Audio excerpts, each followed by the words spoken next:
The dust cloud on the horizon was the first sign that someone was coming to the Ramirez ranch. An 8-year-old Ellie Ramirez spotted it from the porch where she'd been shucking corn for supper. The year was 1875, and visitors to their remote homestead outside Taylor, Arizona territory were rare enough to be a cause for celebration or concern. "Pa," Ellie called out, shielding her eyes from the harsh midday sun.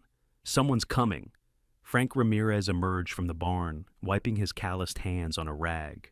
At 32, he was still a handsome man, despite the lines etched prematurely around his eyes, reminders of 3 hard years as a widower raising 2 children alone. He squinted at the approaching wagon, his hand instinctively moving to the revolver holstered at his hip. "Get your brother and wait inside," he said, his voice carrying the gruff edge it had developed since Martha's passing. Ellie nodded but hesitated. "Pa, what if it's someone nice?" Frank's expression softened slightly. "Then we'll invite them for supper. Now go on." As the wagon drew closer, Frank could make out a solitary figure, a woman in a pale blue dress, her bonnet protecting her face from the relentless Arizona sun. The wagon itself was modest but well-maintained, loaded with crates and covered with canvas in the back. It wasn't the typical transport of trouble, but Frank had learned the hard way that danger came in all forms in the territory. He waited, one hand resting casually near his holster, as the wagon pulled up to the front of the ranch house. "Good afternoon," called a melodious voice that caught Frank off guard with its warmth. "I hope I'm not intruding." The woman who climbed down from the wagon took Frank's breath away.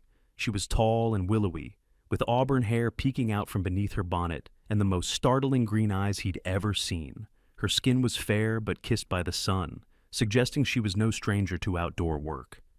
"No intrusion, madam," Frank managed, suddenly conscious of his work-worn clothes and the 3-day stubble on his face. "What brings you out this way?" "My name is Olivia Gardner," she said with a smile that lit up her entire face. "I've recently settled on the old Miller place about 5 miles east. I'm making rounds to introduce myself to neighbors and—" She gestured to the wagon. "I'm selling eggs and preserves from my farm."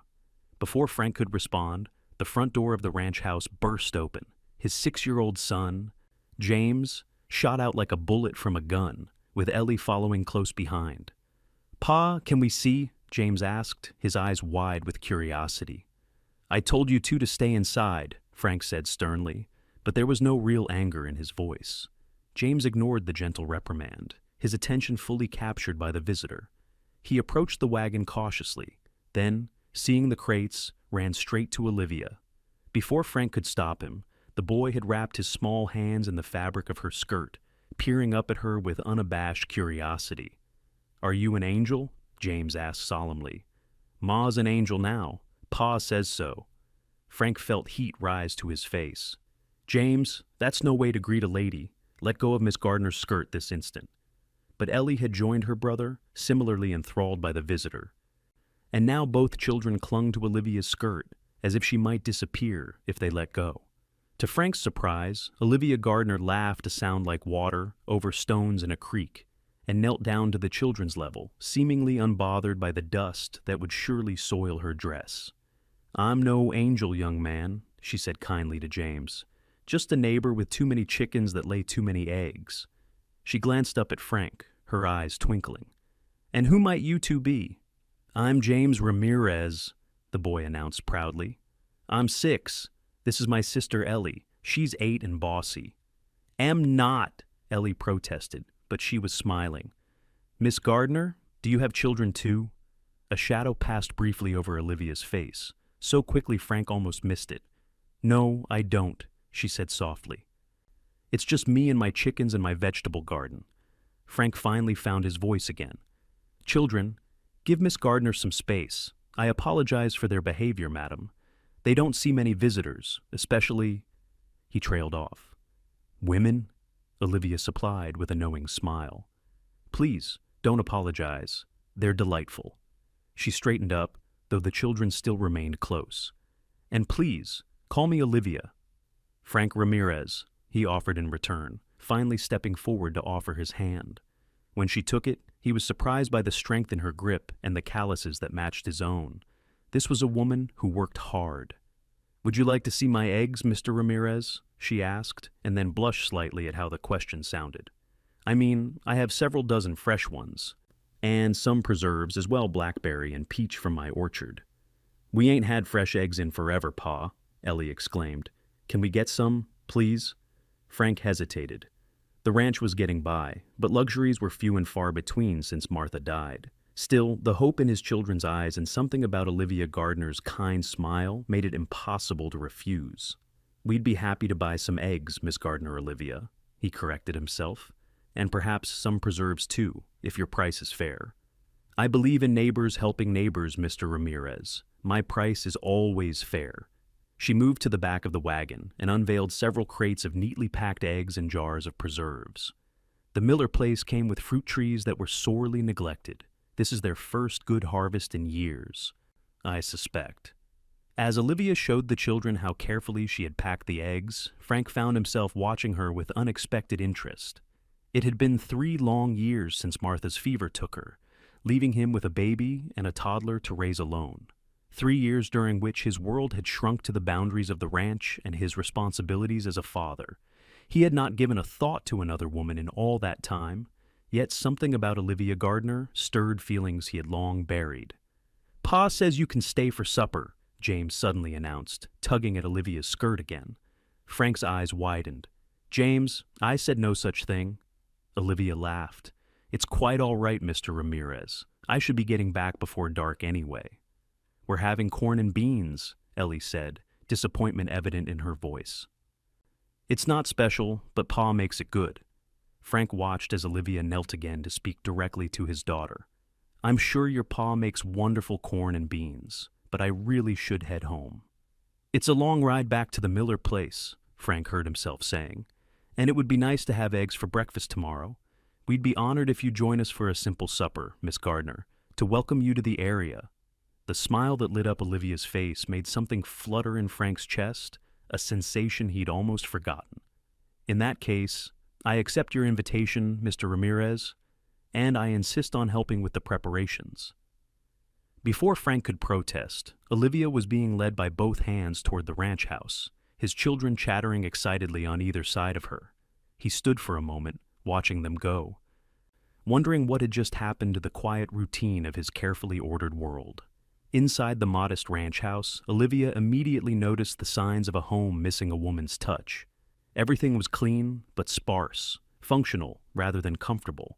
The main room served as both kitchen and living area, with a sturdy table, a few chairs, and a small sofa facing the fireplace. There were no decorative touches, no cushions or curtains to soften the hard edges. Your home is lovely, she said diplomatically, setting down the basket of eggs and preserves she'd insisted on contributing to dinner. Frank gave her a knowing look. You're too kind, but I know it's plain. Martha had plans to make it nicer before she went to heaven, James finished matter-of-factly. Olivia's heart ached for these children who spoke of their mother's death with such innocent acceptance. Well, she said brightly, shall we get supper started? I make excellent cornbread, if you have the makings. Frank nodded. We do. The children have been shucking corn all morning. Can I help you, Miss Olivia? Ellie asked eagerly. I'd be delighted to have such a capable assistant, Olivia replied, already rolling up her sleeves. The kitchen soon filled with the comforting aroma of cornbread baking and beans simmering. Frank watched in amazement as Olivia moved about his kitchen with natural ease, finding utensils and ingredients as if she'd lived there for years. The children orbited around her like moons around a planet, desperate to help with any task she would allow them.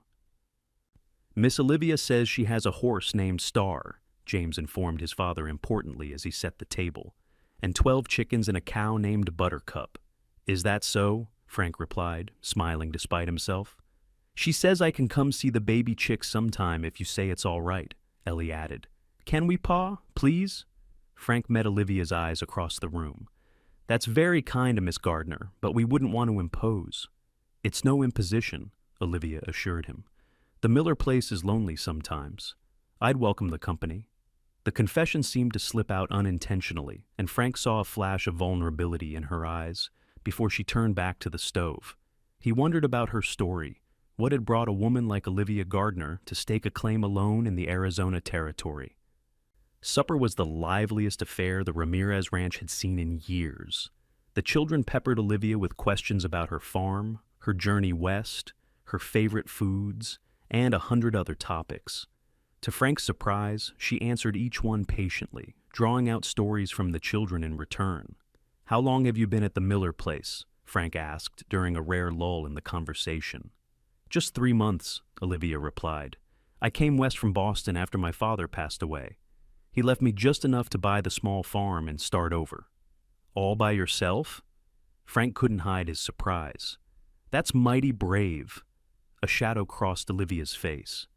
"Sometimes circumstances don't leave much choice in the matter of bravery, Mr. Ramirez." Before he could ask what she meant, James tugged at her sleeve. "Will you read us a story before you go, Miss Olivia?" Pa tries, but he's not very good at the voices. Frank felt his cheeks warm. "James, Miss Gardner needs to head home before dark." "Actually," Olivia glanced out the window at the setting sun, "I fear I've stayed too long already. It would be foolhardy to travel back now. The coyotes will be out, and the trail is treacherous in darkness." She looked at Frank uncertainly. "Is there somewhere in town I might find lodging for the night?" Frank shook his head. "Taylor's a good hour's ride from here, and the only boarding house is usually full with miners." He hesitated, weighing propriety against practicality. "We have a small spare room. It's simple, but clean. You'd be welcome to stay." The relief in Olivia's eyes was evident. "I wouldn't want to impose—" "It's settled then," Frank said firmly. "You'll stay the night and head back in the morning." "Story time!" James cheered, and even Frank had to laugh at his son's single-mindedness. That evening, as the Arizona sky turned to a canvas of deep purples and brilliant stars, Frank Ramirez stood in the doorway of his children's bedroom, watching as Olivia Gardner sat between their beds, a worn copy of Robinson Crusoe in her hands. Her voice rose and fell with the adventure of the story, different for each character, just as James had hoped. Both children fought sleep valiantly, determined to hear as much as possible, but eventually surrendered. When Olivia noticed they were both asleep, she gently closed the book and rose, turning to find Frank watching her. "They're wonderful children," she said softly as she joined him in the hallway, carefully pulling the door nearly closed behind her. "They are," Frank agreed, suddenly acutely aware of how close she was in the narrow space. "They haven't taken to anyone like this since their mother died." Olivia's eyes were sympathetic in the dim light of the oil lamp. "How long has it been?" 3 years next month. Childbed fever, after James." Frank rarely spoke of it, but somehow the words came easily with Olivia. She held on for 2 weeks, but in the end... He shook his head. "I'm sorry. You don't need to hear this." "I don't mind," Olivia said gently. "Sometimes it helps to speak of those we've lost." She hesitated, then added, "I lost my husband 5 years ago. Influenza took him in just 3 days." Frank looked at her with new understanding. "I'm sorry." They stood in silence for a moment, connected by the shared experience of grief that few could truly comprehend. "Would you like some coffee?" Frank offered finally. "Or I have a small measure of whiskey if you prefer." Olivia smiled. "Coffee would be lovely. Then I should turn in. Morning comes early on a farm." They sat at the kitchen table, coffee mugs warming their hands, and talked as the night deepened around the small ranch house. Frank found himself sharing stories he hadn't told in years about his journey west from Texas after the war, his dreams for the ranch, his struggles and small triumphs as a widowed father. In turn, Olivia spoke of her life in Boston as a schoolteacher, her brief happy marriage cut short by disease, and her decision to use her inheritance to start anew where land was cheap and memories weren't waiting around every corner. "Weren't you afraid?" Frank asked. "Coming all this way alone?" Olivia considered the question. "I was terrified," she admitted. "But staying felt worse somehow. Everyone looked at me with such pity. Here, no one knows my story unless I choose to tell it." Frank nodded in understanding. "The children ask about their mother sometimes. It's getting harder to answer as they grow older. Especially Ellie, she remembers bits and pieces, but not enough. They need a woman in their lives," Olivia said carefully. "A role model, especially for Ellie. Are you volunteering, Miss Gardner?" The words slipped out before Frank could stop them, and he immediately felt heat rise to his face. I apologize.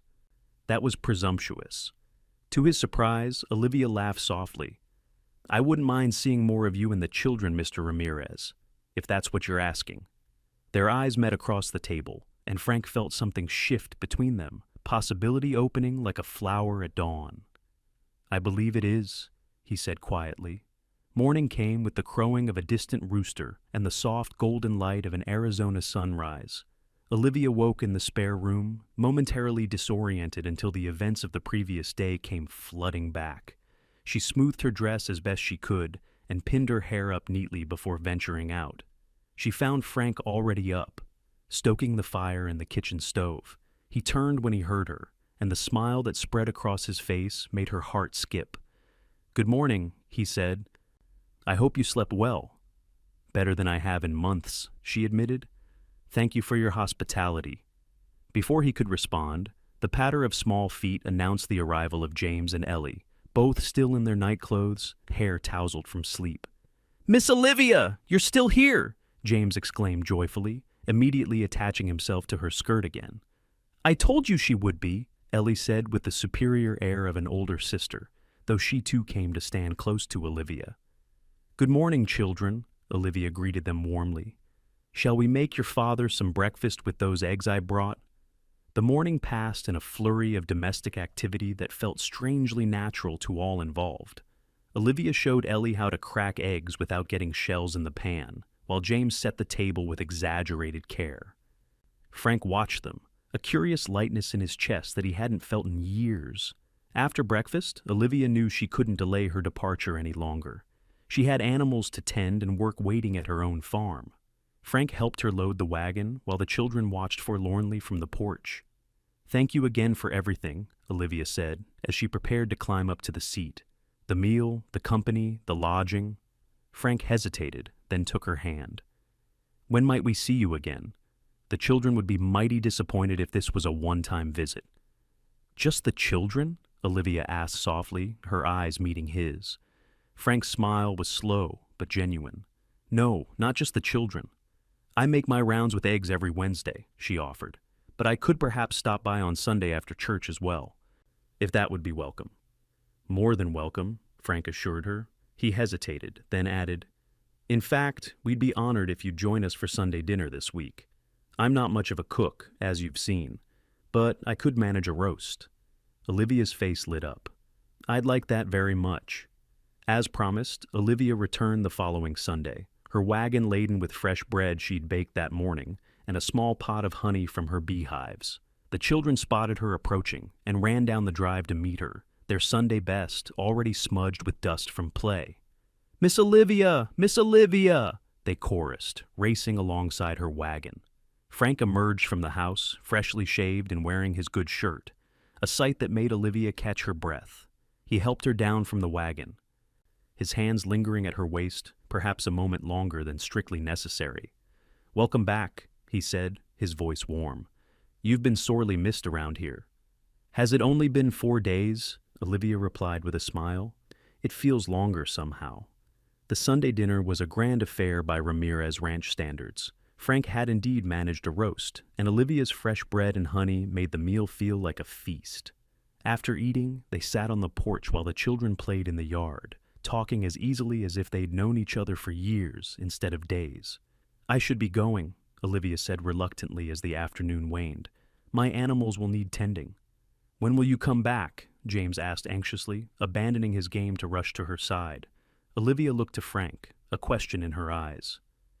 Miss Gardner will be back on Wednesday with eggs, Frank told his son, and perhaps she might join us for Sunday dinner again next week, if she's not too busy. Every Sunday? Ellie asked hopefully. Frank and Olivia exchanged glances, both recognizing the dangerous territory they were entering. The children were becoming attached, and if they were honest with themselves, so were they. We'll see, Olivia said diplomatically.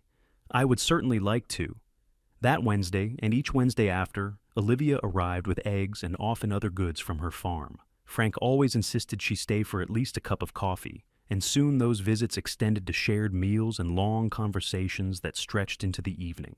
Some nights, when it grew too late for her to safely return home, she would stay in the spare room, much to the children's delight.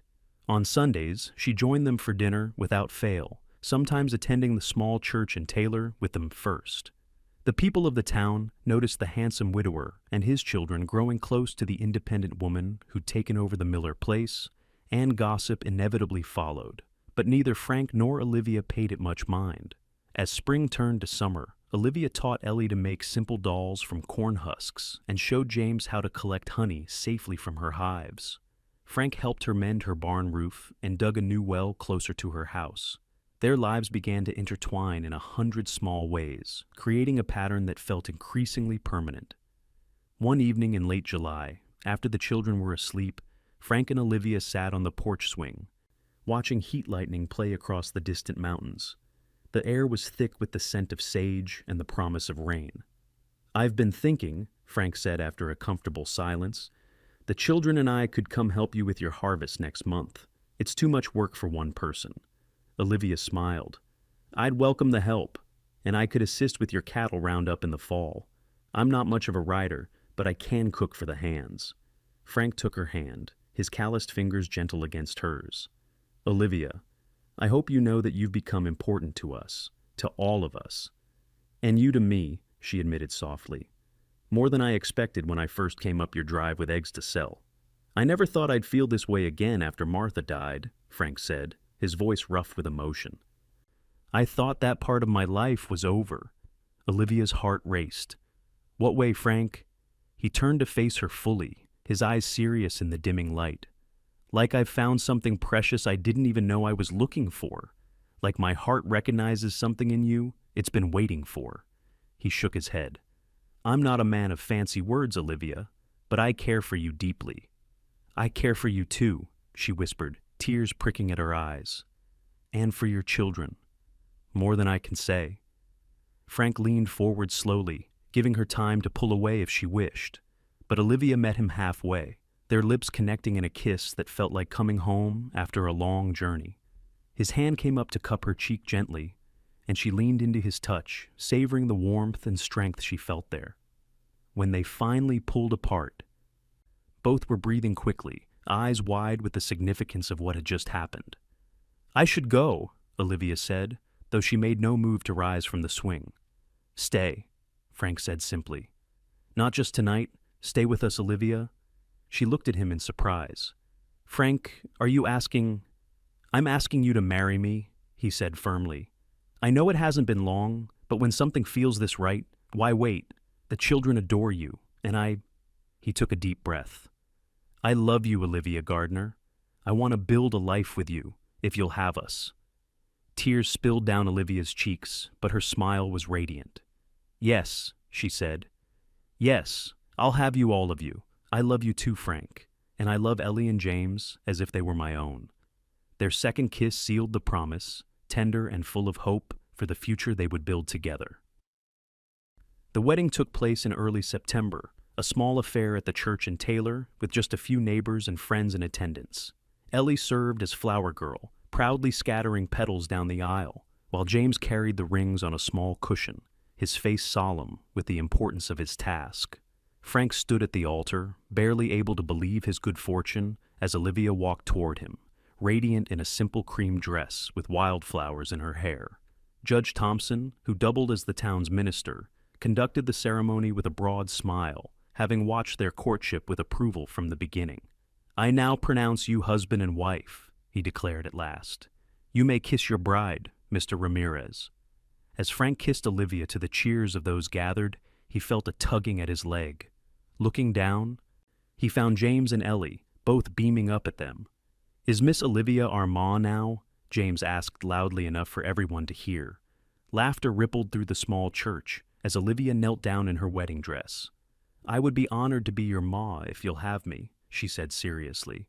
"We've been having you," Ellie said practically, "but now it's official." The decision to combine their lives at the Ramirez Ranch rather than Olivia's smaller farm was a practical one. The ranch had more land, better water, and was already set up for the growing family. Over the following weeks, they moved Olivia's possessions, animals, and even some of her fruit trees to their new shared home. The spare room where Olivia had first stayed became a sewing room and library, while she took her place in the main bedroom with Frank. Under her care, The ranch house slowly transformed, becoming the warm and comfortable home Martha had once envisioned. Curtains appeared at the windows, cushions softened the chairs, and flowers from Olivia's garden brightened every room.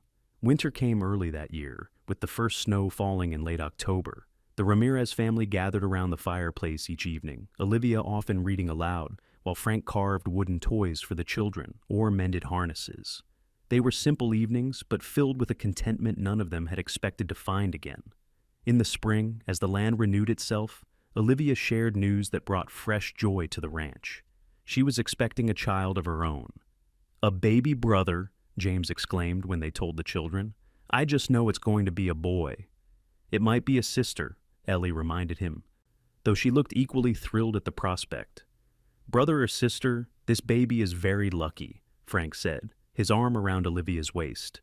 "To be born into so much love."